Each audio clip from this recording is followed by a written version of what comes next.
Thanks, everyone. So, the talk tonight is the first part in a series on liberating mind states and emotion. And so, I'm going to talk a bit about what mind states and emotions are, why this is relevant for practice. I'm going to put forward a few principles about how to understand mind states and emotions, and we'll do a bit of practice, and there'll also be a bit of time for Q&A.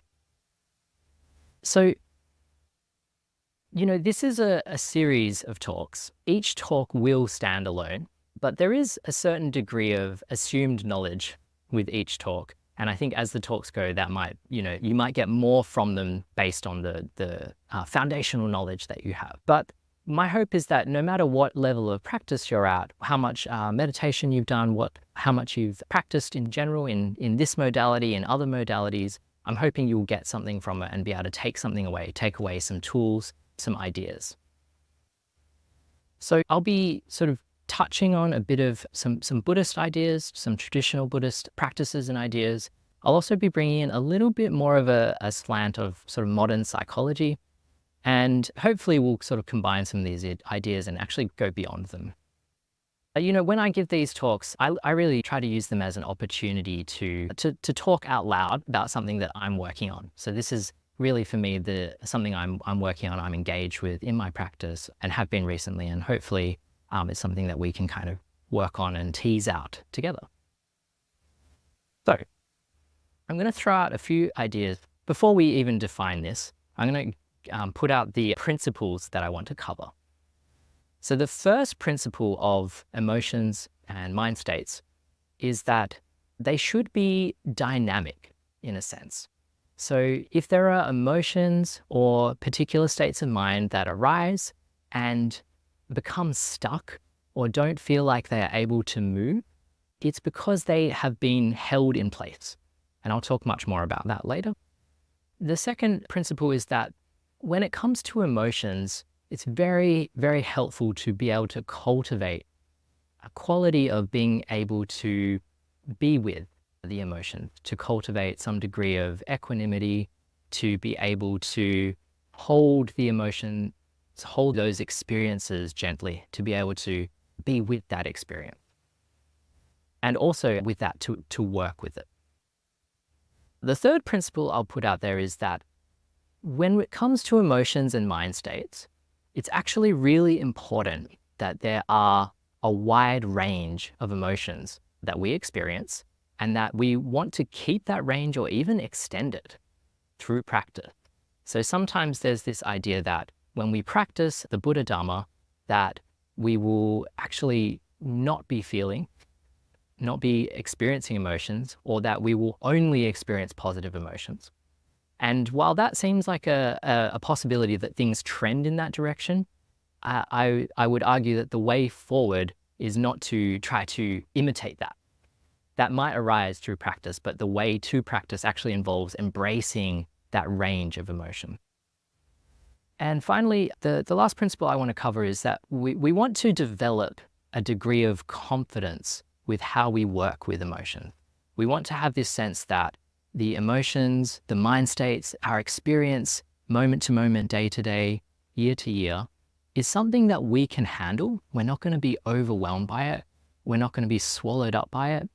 And actually, that can turn into, a real resourcefulness, but also a capacity to get feedback from emotions, to be able to learn from them, to be able to listen to what those particular states tell us about ourselves, the world, and our beliefs about the world. The framing of the talk is that we really will need to develop quite a number of skills. We need to develop a type of responsiveness in practice, in daily life, if we want to be able to work with emotions, if we want to be able to find sort of peacefulness, be able to have this range, to have this dynamism, and to have this confidence. And so I think of this in terms of introspective skills. We learn, and to a great extent in meditation, we learn introspective skills, how to understand our own experience, how to look at the mind. But we also do this through learning, through listening to talks, through how we think about things, how we engage with the world, and how we form our relationship to our mind, to our experience. I do want to mention that, it's super important to practice. These ideas, they can be helpful, but they really will be most helpful if you're able to do some kind of practice, meaning engaged in the development of these skills, the repetition of them, being able to really embody these different ways of relating so that they show up in daily life, so they show up and hopefully improve things. And with that, the practice really does take time. So I'm going to offer a couple of tools and a few ideas, but it will take time. It is something that needs to be returned back to, practiced with, given time. The other thing I wanted to throw out there is, this is a big topic. I'm going to give 3 talks on it with some guided meditations. I'm going to leave a lot of stuff out. And also there'll be other things that I just miss or don't get a chance to cover. So we'll have a bit of time for Q&A, but just throwing that out there that it's a huge topic. And this is one bite of it. This is my approach right now. Who knows, in a few months, I'll probably say something different. So I just want to define some of these terms. So in the Buddhist writings, we have this word citta, C-I-T-T-A. This word could roughly be translated as, maybe heart and mind. I would even go so far to say body, heart, and mind. The citta is sort of the being in some sense, maybe without the necessary separation of like the brain and body or the mind and body. And so I'll use that term occasionally, citta. So emotions, such a intrinsic part of life that I'm sure you all know what I mean when I say emotion. But particularly in this context, an emotion is something that is felt strongly, something that is pretty clear, and also, we have some sense that it is a shared experience. If I talk about being sad, you can have some resonance with that. You probably had an experience similar enough that you know kind of what I'm feeling. But when we're talking about this here, we're really focused on the personal experience, the internal experience of what an emotion feels like. And so there's a whole range of these. If you Google feelings wheel, you can see images of this where they're all laid out. And in the center, you have kind of the core emotions: fear, anger, sadness, joy, happiness, that kind of thing. And then you have like the secondary emotions and then the next level emotions getting more and more nuanced. When I was talking to my partner about feelings wheel, she said, "Oh yeah, a feely wheelie," which I thought was a great word for that. So, and when we talk about emotions, we're usually talking about something that's pretty obvious, pretty clear. The experience of anger or fear will tend to stand out. When we talk about mind states, so I wanted to include mind states here as well, because this is also an important part of our experience.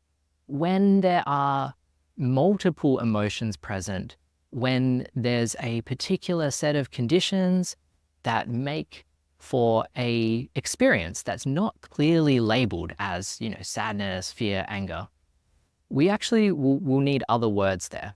And it's useful to actually extend this into the territory of states of mind or mind states. So for example, the mind state of boredom, I'm sure you've all experienced this. It's not exactly an emotion.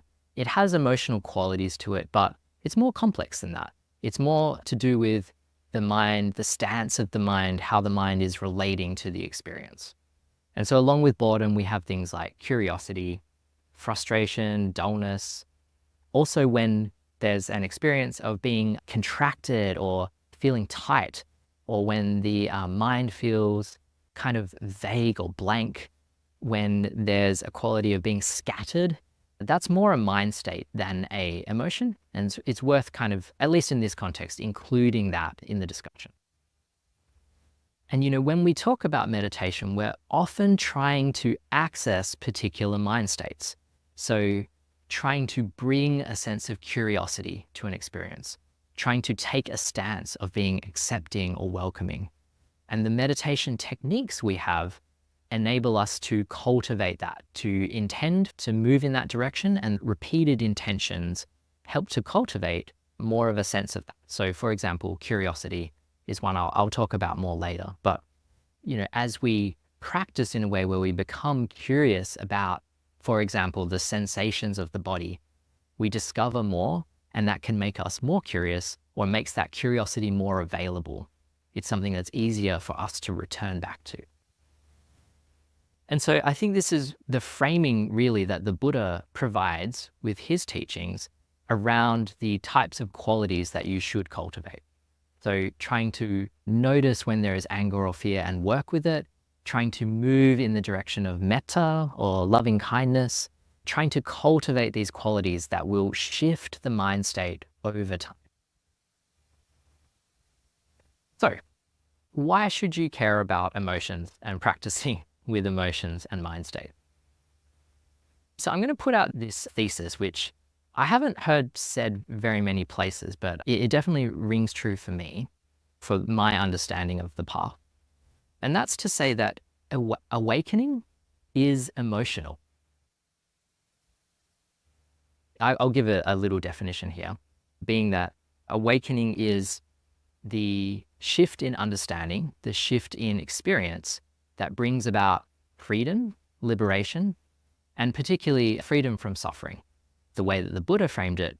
But the freedom could be in many different ways, depending on what is really important to you. But there's a shift in feeling, or a shift in understanding, a shift in how that actually changes your experience. And so with that, I would like to say that shift in understanding will be felt emotionally. It will be felt as part of your felt experience. It will be felt in the body. And if this understanding gets deeper and deeper, it accumulates, it will be very much an embodied understanding. The insights will be felt in the body. They will shift how the body responds, how the emotions, how the mind states respond and relate to new experiences, to being in the world. As well as that, I'd also like to say that emotions and mind states help us on the path to awakening. So that emotions and mind states will tell us where there is some kind of friction between our understanding and what we're experiencing.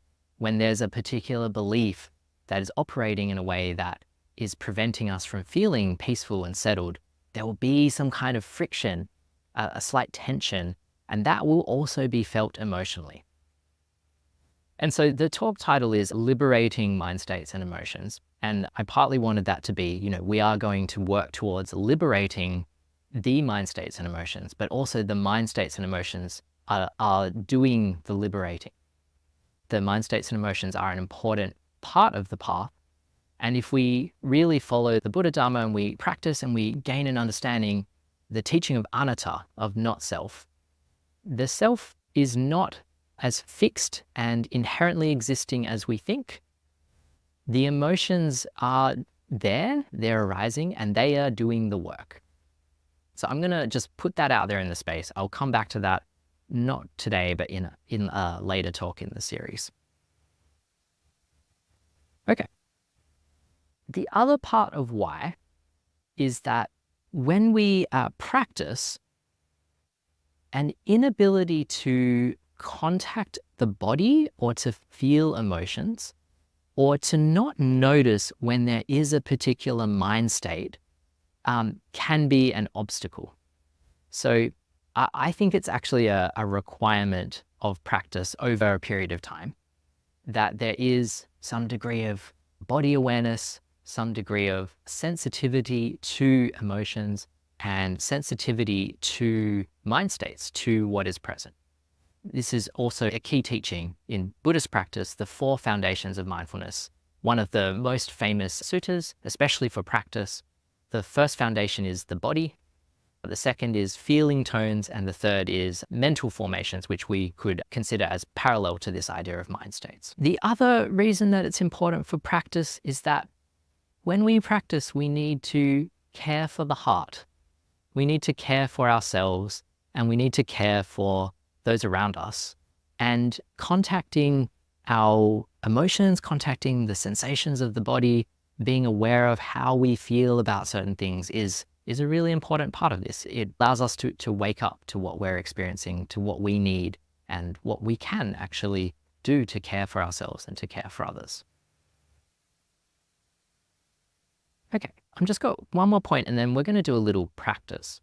So in relation to life more broadly, emotions are critical. I think for me, for most of my life, I sort of took emotions as, something that came up when things were bad. And in those times, I would try to push them down. And in other times, yeah, if I experienced, joy or happiness, that was good. But I was already having fun. I was already in a joyful situation. I didn't really pay attention to the feeling of joy or happiness.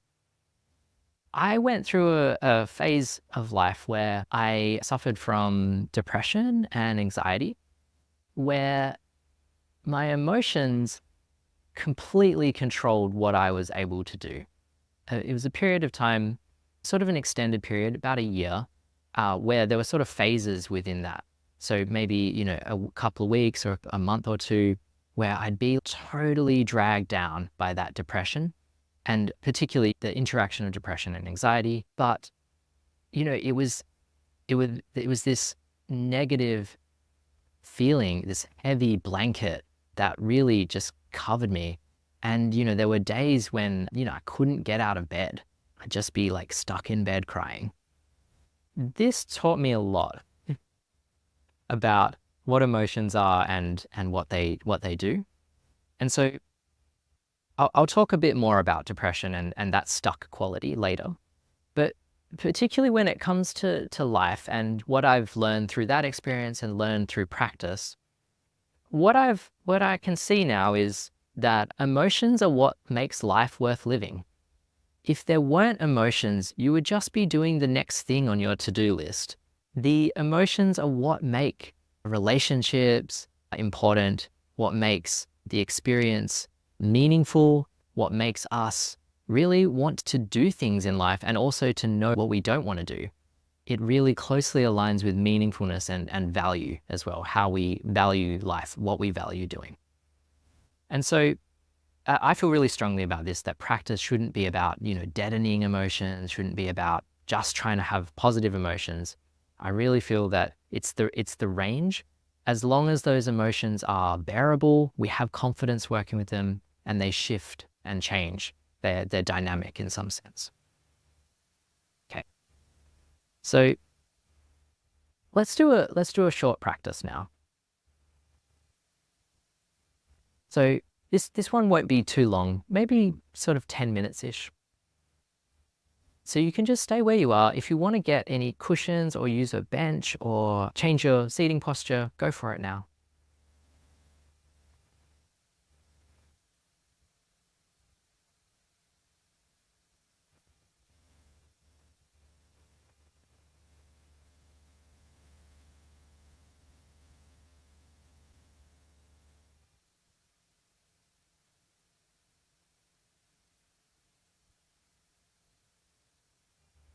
And coming into your meditation posture, finding a sense of uprightness, particularly through lengthening the spine. You might like to imagine the crown of the head being gently lifted upwards.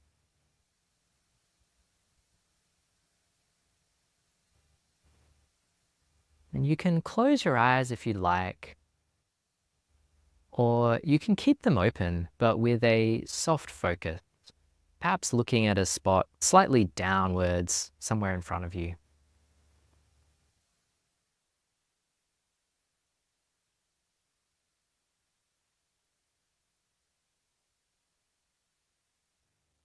And as you come into your meditation posture, just allow the body to settle.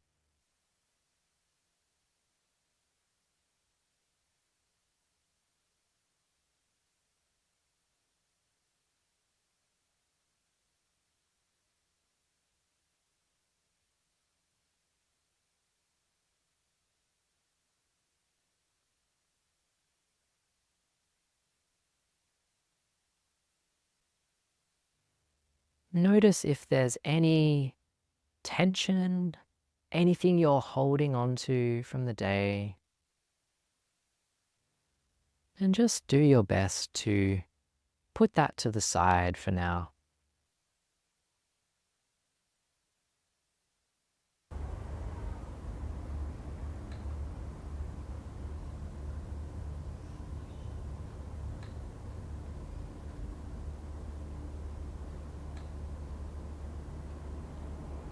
You can bring your attention to the head,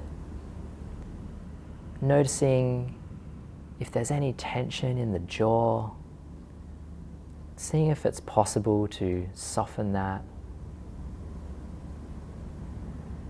Perhaps also the eyes, just allowing that space to relax, inviting relaxation.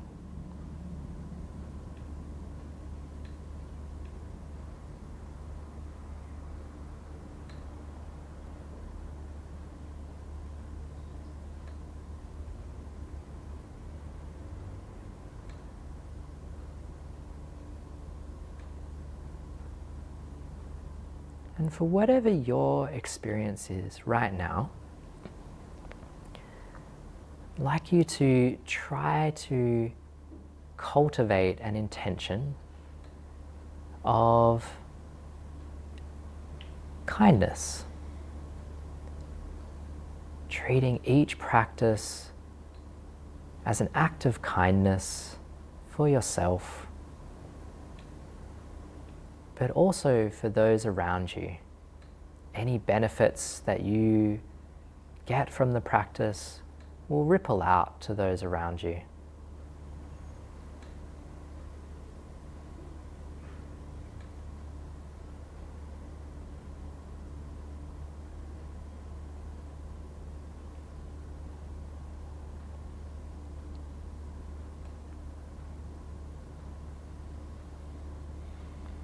Finding a sense of settledness, relaxation in the body, and allowing this to help cultivate stillness in the mind.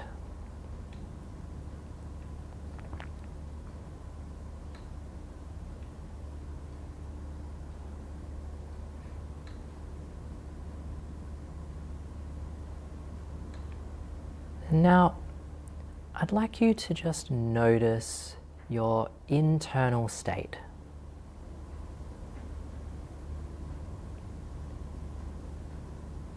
Notice how you feel right now. What does it feel like to be you?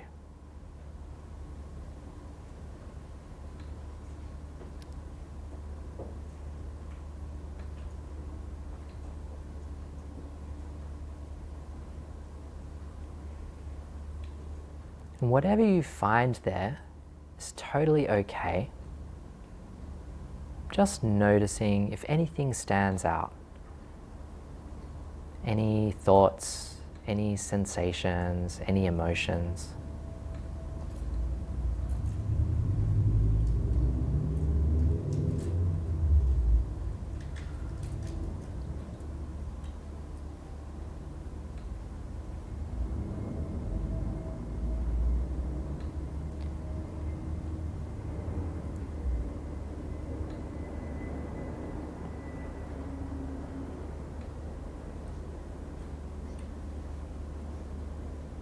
And with a bright, clear awareness,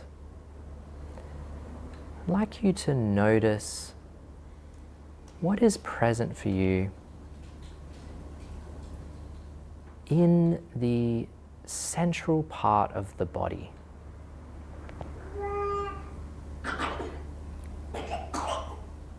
So noticing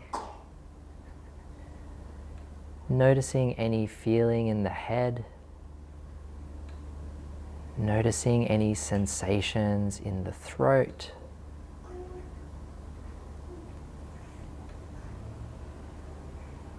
bringing awareness to the chest and the belly.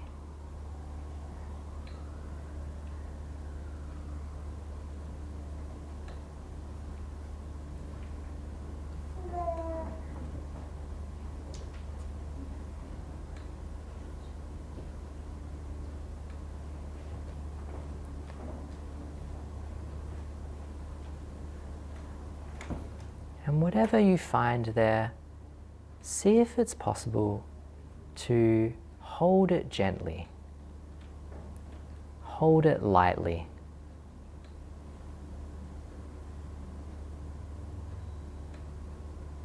Imagine that you're holding your hands out with the palms up, just gently holding whatever you find in your experience.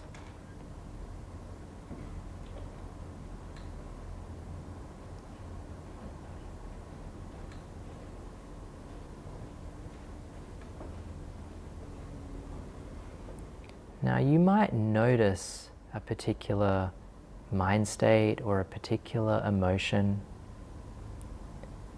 You might even like to label it, describe what you're experiencing with words in your mind. That's totally fine. You might also find that the experience doesn't have words.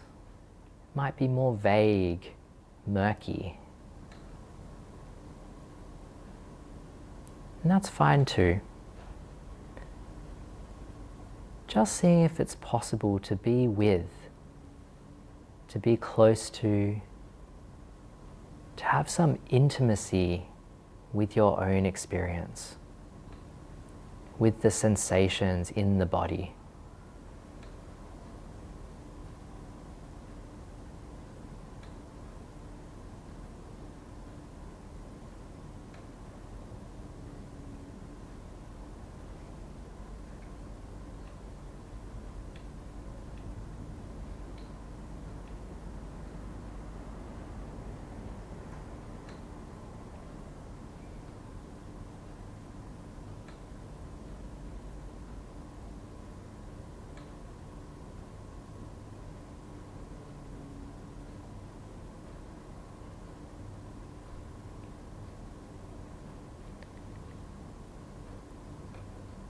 Now you might notice that there's a reaction or a response to the feeling, to the sensations. See if you can also include that in your curiosity, in your acceptance.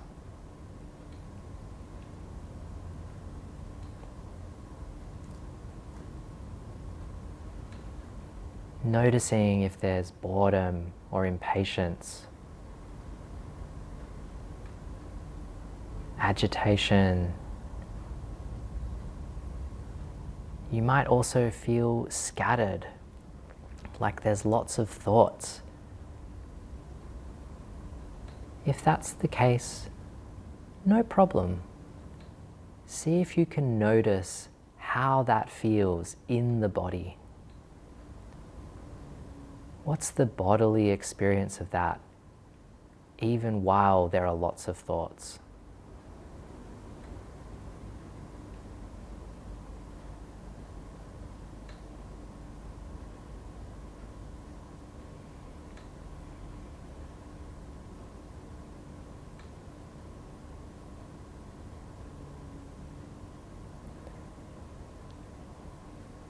Perhaps there's vagueness or blankness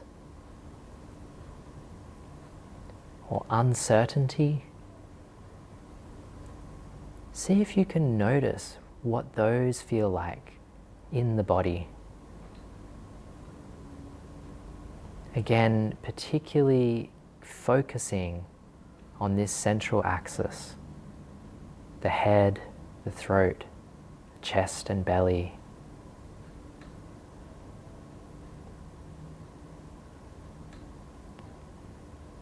Noticing and allowing whatever is present.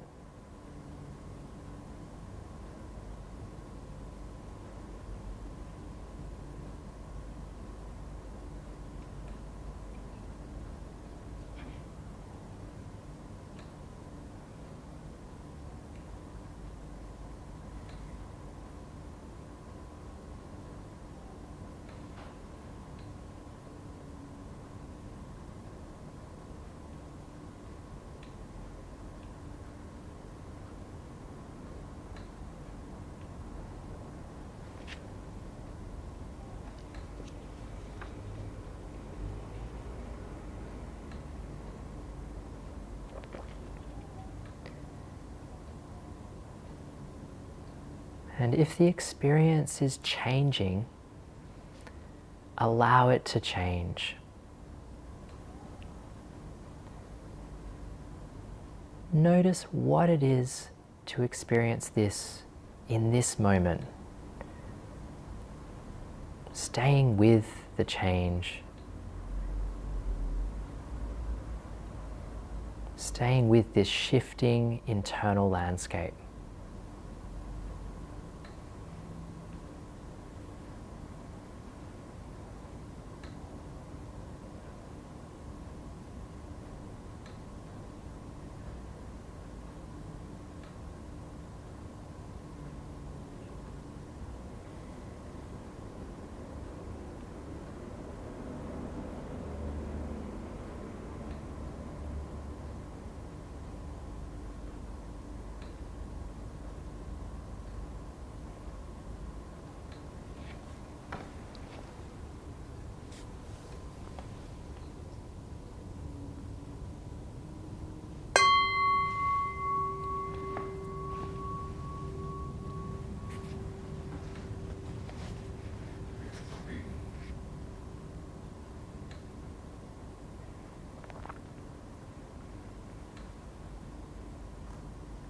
Okay, nice work everyone.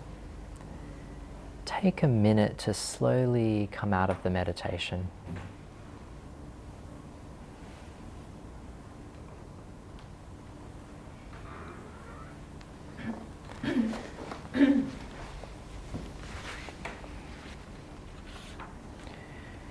Okay, so I'd actually love to just check in here and see if there are any questions, or if anyone would like to share what their experience was like of that practice. I'm sure to some of you this is pretty familiar, to others that might have been quite new. Any questions, or would anyone like to share?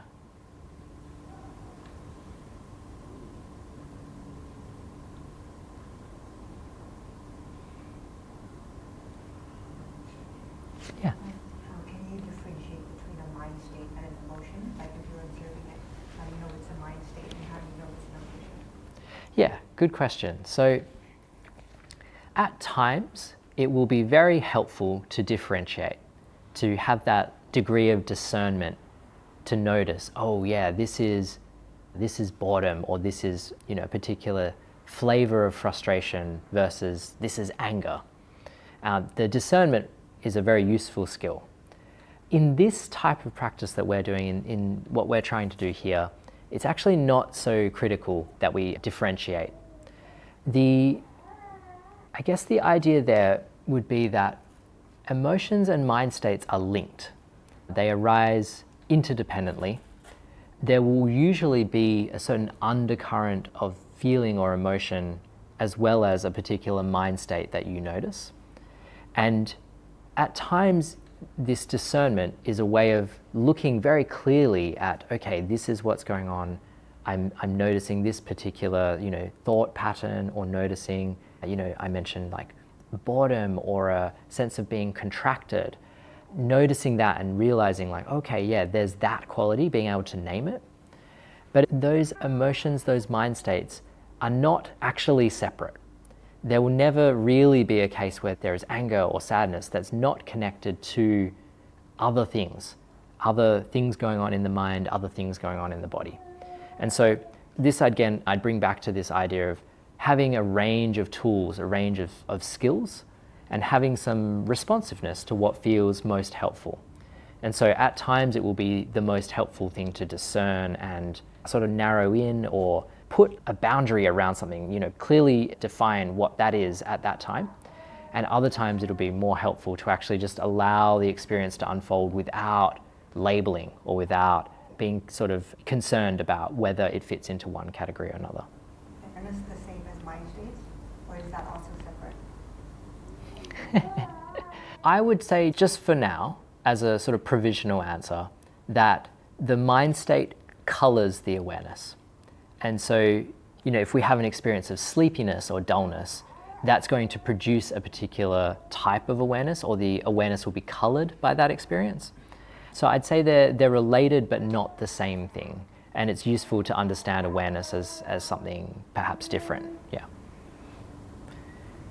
Okay. I might continue on and then we'll come back and do another practice and have more time for questions. So hopefully in that practice you got some sense of this, that there were a few different ideas there. One was that we want to cultivate kindness and self-compassion as much as possible, and a sense of being curious and allowing or accepting towards whatever we notice in our experience.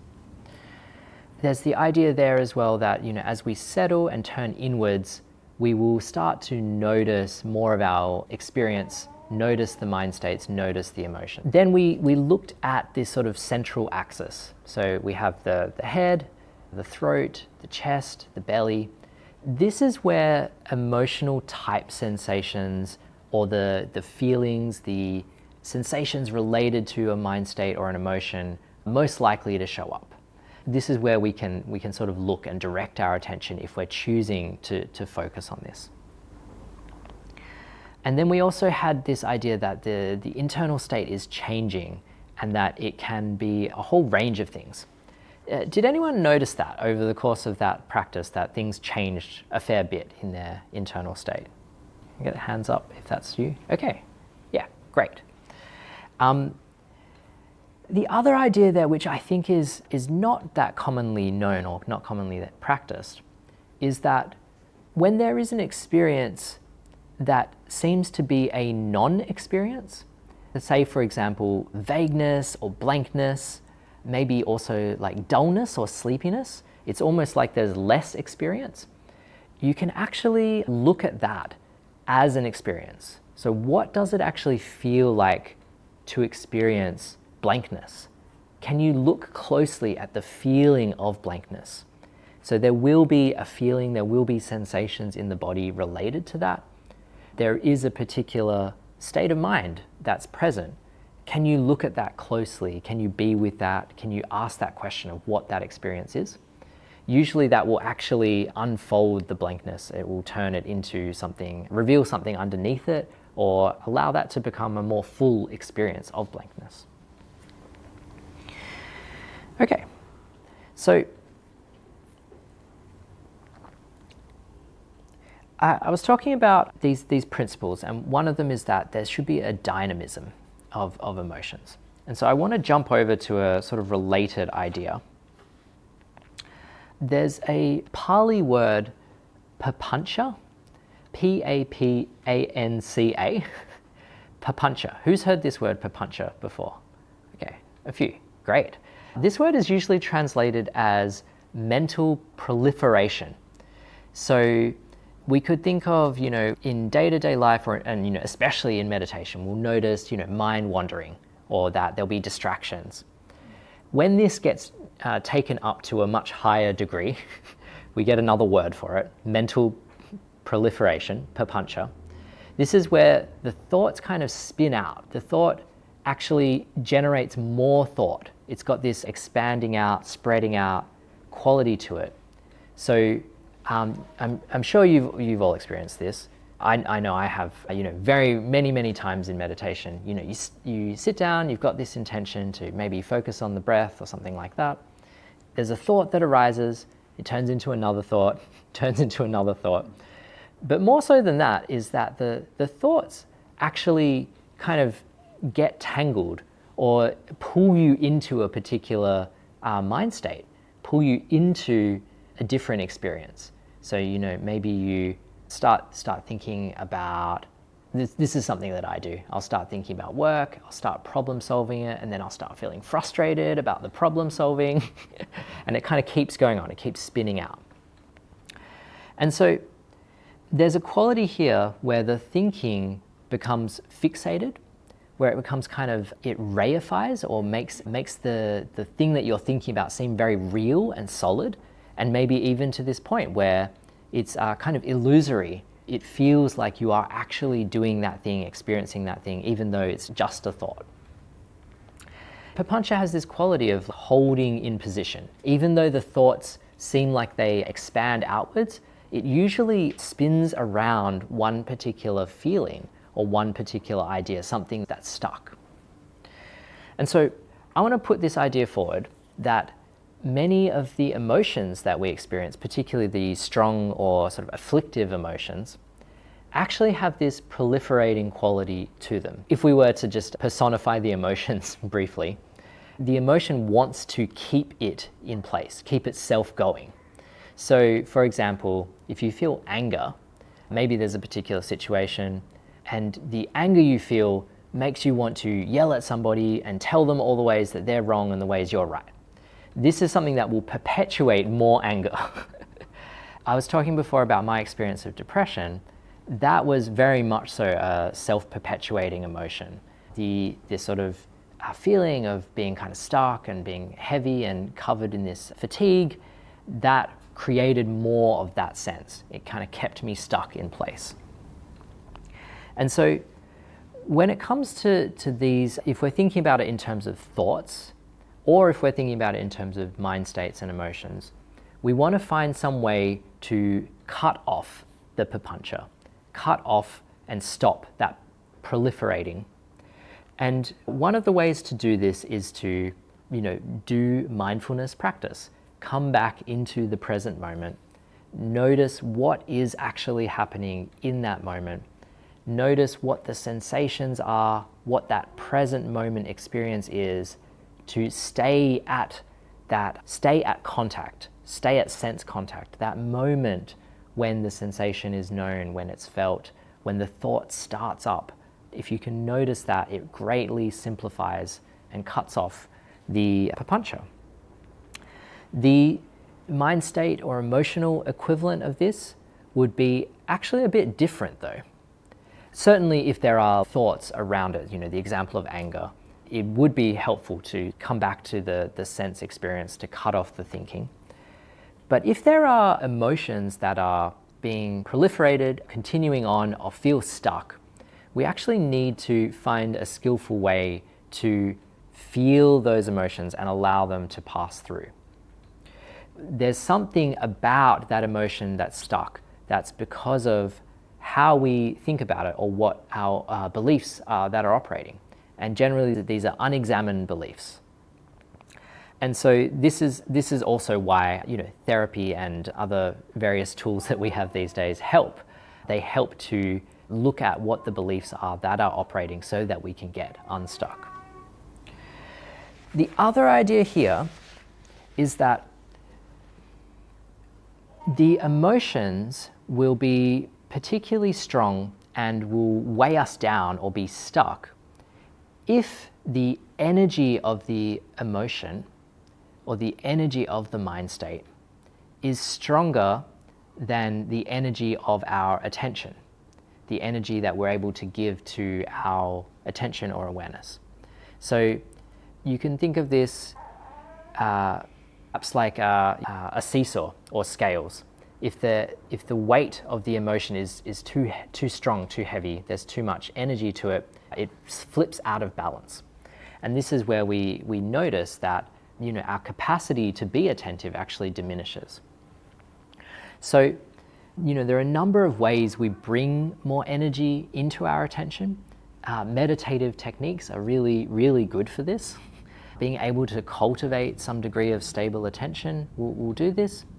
Being able to bring curiosity to the experience will do this, but also being able to bring acceptance and that sort of sense of welcoming or allowing will also really help with this. The welcoming or allowing will reduce the amount of aversion, will reduce the pushing away of the emotional state, will reduce how much we're trying to get out of that emotion, which is actually causing the emotion to stay stuck in place. The example here is, of course, this example I really like to give. The state of boredom as a sort of negative emotional valence, it's a pretty unpleasant state generally. We're usually trying to get out of it. But the boredom itself has a quality of aversion to it. Without the aversion, the boredom will actually not remain in place. So an instruction that you can try out if you ever find yourself bored in meditation or otherwise is to make yourself more bored. It's very, very difficult. If you welcome the boredom, you actually reduce the aversion to it, and boredom can actually be a super fascinating experience. Another way to think of this is that boredom is kind of like, it's like aversion that's wearing a cheap disguise. It went to the $2 shop and got some of those glasses that has the nose on it as well. And so boredom, when that shows up, and also when a number of these other mind states show up, there's usually an aversive quality to them. And if we release the aversion, the mind state or the emotion actually shifts as well. Okay, the final point I want to talk about before we do another meditation is equanimity. So the word equanimity in the Pali language is upekkha. So equanimity is the most common translation. You also hear like balance. Yeah, there's probably a few others. Essentially, it means the reduction of craving and aversion. Craving being, trying to get things, trying to move towards certain experiences, particularly sense desire, trying to get things that will feel good. Aversion being the pushing away, trying to get rid of any experience that doesn't feel good. And equanimity is the decrease or the total removal of sense desire and aversion. Thich Nhat Hanh translates upekkha as inclusivity or inclusiveness, which is, I think, a really useful translation. So sometimes we get this idea with equanimity that we shouldn't be feeling things, or that our experience should come to this kind of neutral point, this balanced point right in the center, where our experience is just totally even, neutral, peaceful. But actually, that seems to be somewhat misleading, at least as a practice instruction. This idea of inclusiveness, I think, is really good. Equanimity means there's no push and pull in regards to experience. There's no friction. There's no trying to change things from how they are, or at least not trying to change them in ways they can't be changed, which would allow whatever that experience is to be there just as it is, and also allow it to pass through unimpeded. And so this inclusiveness is actually this allowing of whatever the experience is to be there just as it is, which will lead to this quality of okayness, to this quality of peacefulness, but within this wide range. And so when we're talking about emotional range, I think this is a really important one, that you would actually expect the emotional capacity to increase as practice develops. There's more emotional range, there's more ability to be open to those different emotions, but to allow them to pass through unimpeded. And so I really like the way Shinzen Young talks about this. He says that, there's this ability to flow through when there is neither suppression nor identification. So the emotion is not being pushed down and suppressed, not wanting to feel that, but it's also not being overly identified with. There's a quality that emotions are just there, they arise on their own, and they're an experience that is arising and can be allowed to be there, allowed to pass through. Okay, let's do another meditation.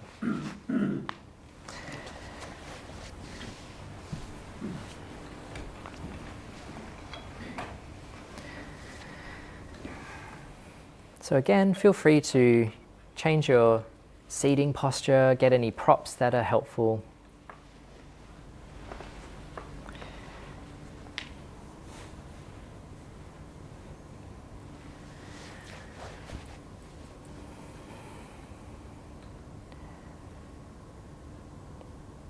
And just picking up where we left off. Again, settling in. Allowing the body to come to rest.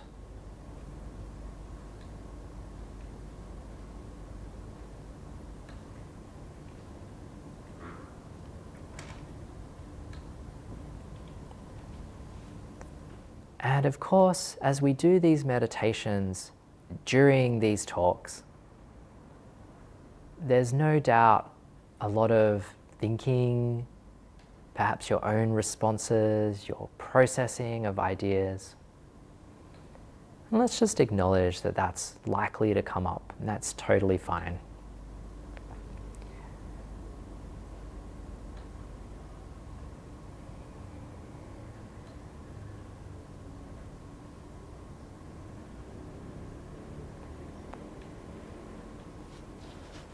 And so again, relaxing. You might like to just briefly scan through the body and notice if there's anywhere that feels tight, feels like there's tension, and just inviting relaxation, allowing the body to soften, allowing that tension to release.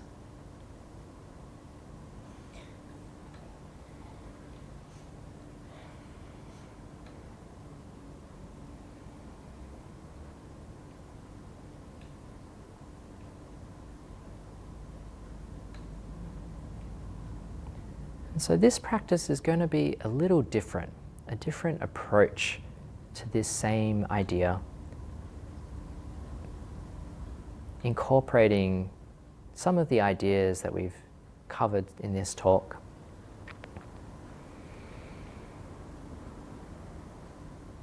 I'd like you to allow your awareness to expand to include the whole body space.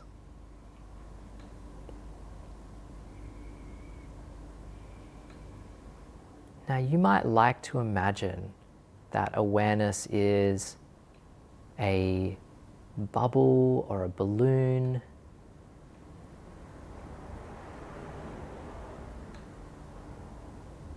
Imagine that perhaps that the whole body is filled with light, lit up with awareness.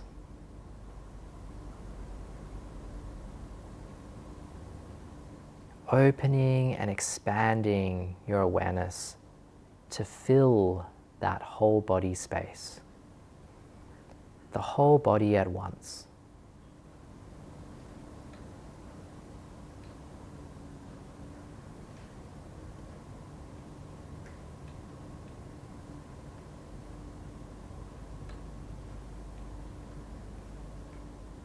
And just notice here if there's anything that you are aware of in the body space that feels nice.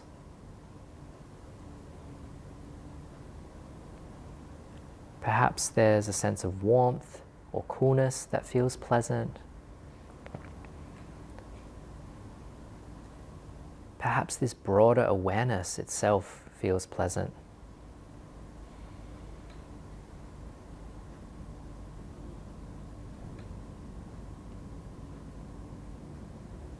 Perhaps there's a sense of connection or intimacy with the sensations that feels kind of good.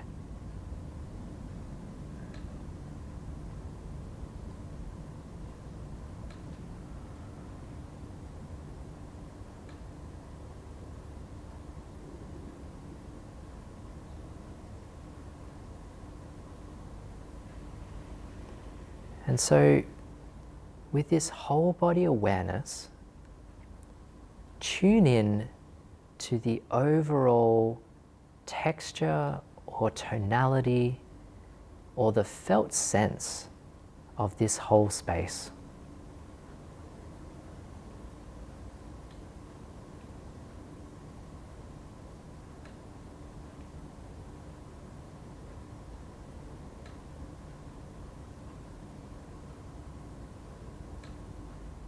And here, it's probably more helpful to leave aside any labels, any distinctions, but just try to be with that vague and murky felt sense, the full complexity of what's felt in the body.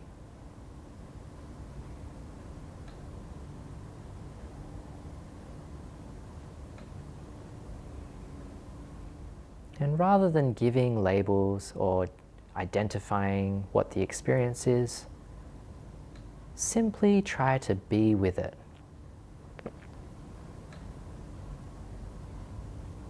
What does it feel like to be you right now? What does this body feel like in this moment?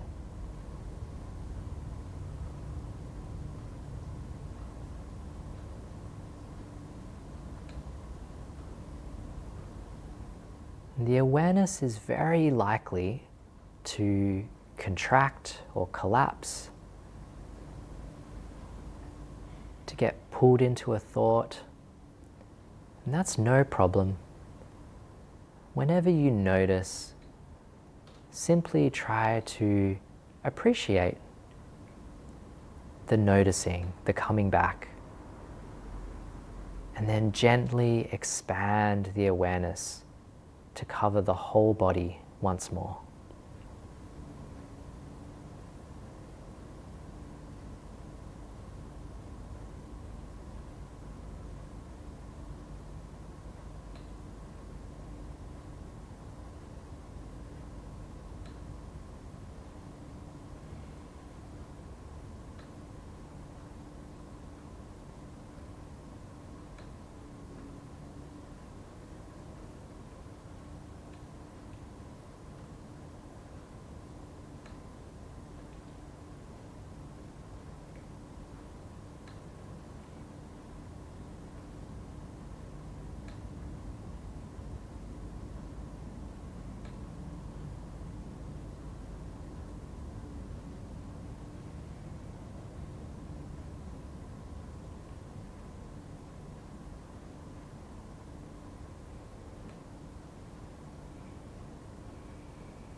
Within this space,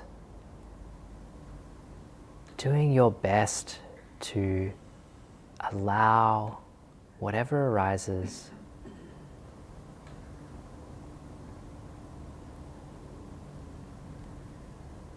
open, soften, allow.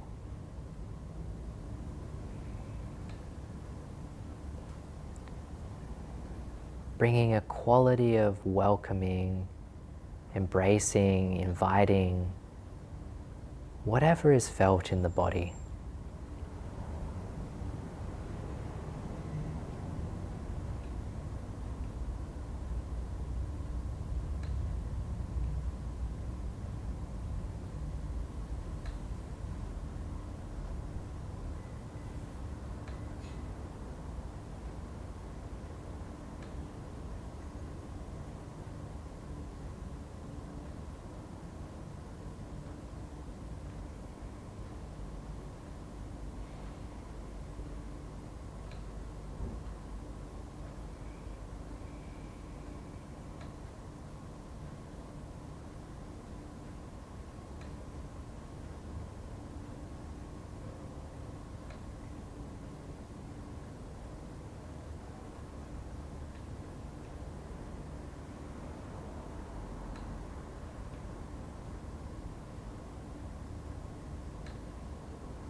If you're experiencing lots of thinking, try to notice the feeling in the body.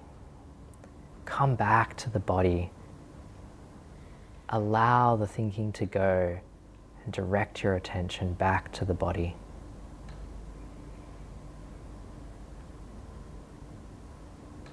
If you're noticing sleepiness, dullness, blankness,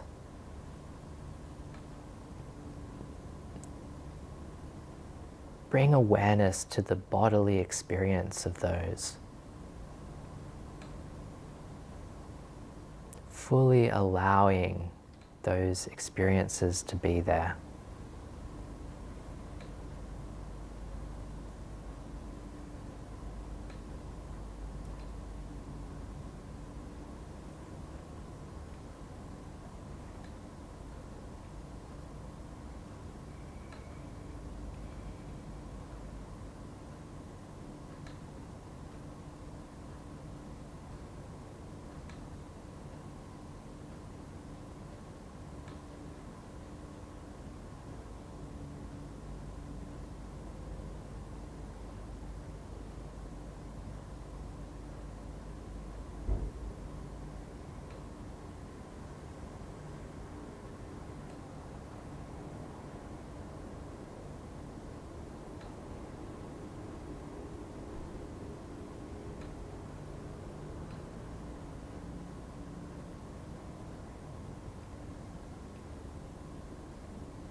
And as you bring this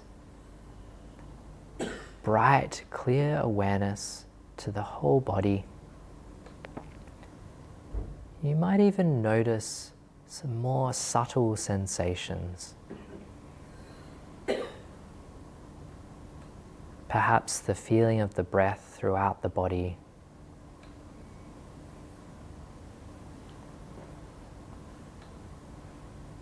Sensations that don't have names.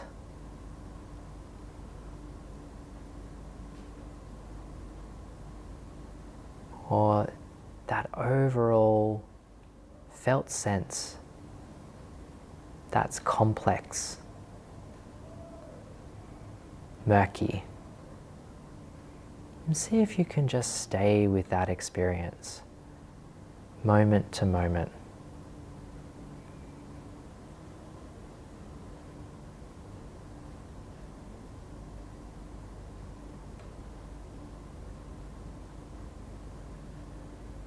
Over and over, expanding your awareness to the whole body space.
for whatever arises, whatever mind states and emotions, whatever sensations.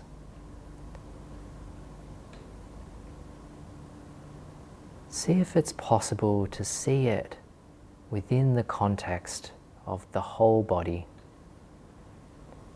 within this wider context.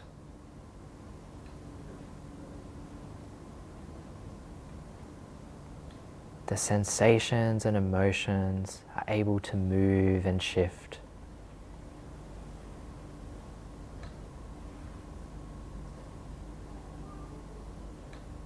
And see also if you can notice a sense of confidence, that sense of being able to hold, being able to process whatever is present.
Nice work, everyone.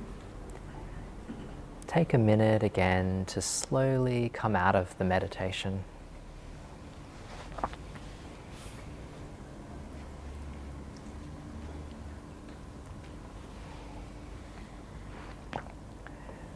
Okay, one little final thing from me. I think, hopefully these were a couple of different tools, some different ideas that could help with this working with emotions, the dynamism, the range, the confidence, and that ability to be with whatever is present. And again, this will require practice. But I guess the final thought I want to share is that what I've seen in my own practice, and particularly as I worked more with emotions, worked more with the felt experience of the body, is that there's a real treasure to being able to contact emotions, to being able to feel especially the difficult or challenging emotions. That kind of poignancy or tenderness of sadness is a real treasure. It's a real beautiful part of human experience. And so I actually I just wrote down this Mary Oliver poem that I wanted to share. It's called The Uses of Sorrow. It's quite short. It says, "In my sleep, I dreamed this poem. Someone I loved once gave me a box full of darkness. It took me years to understand that this too was a gift." Okay, So that's it from me. We've got 7 minutes. I just want to see if there are any questions, any reflections, anyone wanted to share anything. Yeah, floor is open.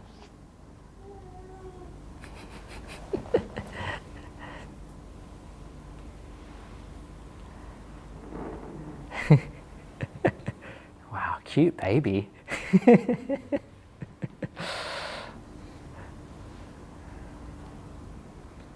You. So Brandon, you mentioned anxiety, something you spent, and this is, I would say it is an emotion that correlates with the state of mind very closely, and often gives this feeling of being overwhelmed. So you're kind of ageless, so it's kind of difficult to distance yourself from it. Yeah, I wanted to ask maybe what was your experience of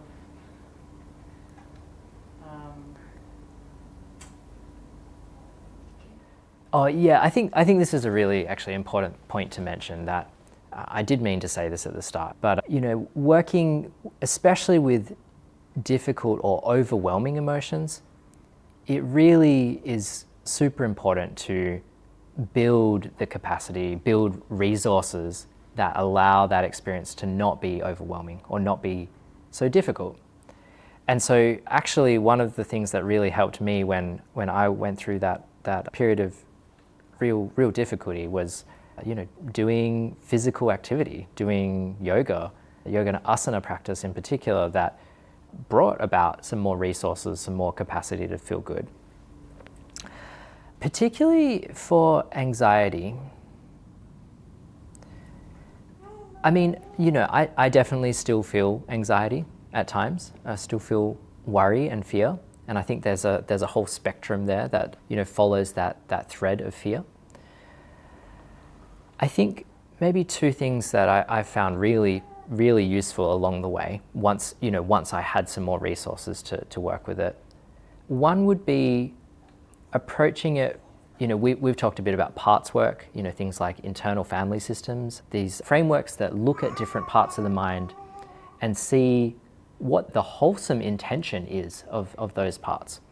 And to actually see that, that movement of anxiety usually comes from a place of fear, but it's a type of protectiveness, of wanting to prevent something bad from happening, wanting to live up to certain values actually at the core, and really connecting with that sense of like, this is something that's meaningful and valuable, and that's why I'm anxious about it.